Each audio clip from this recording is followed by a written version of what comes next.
Hello people. Kain tayo.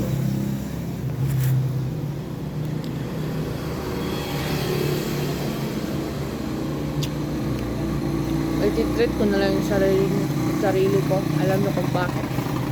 Kasi kahit gaanong ingat ko sa trabaho, magkakamali tatao. Kaya ikain mo lang yung stress mo dahil. Huwag na lang isipin.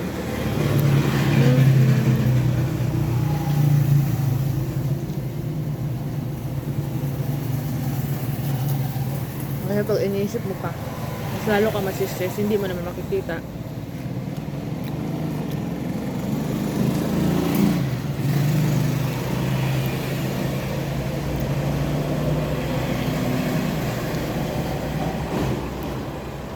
Only mga cashiers knows kung anong pinagsasabi ko. Sorry. Kain po. Uwi, ano nga. So, ingat ang lahat. Bye-bye. God bless.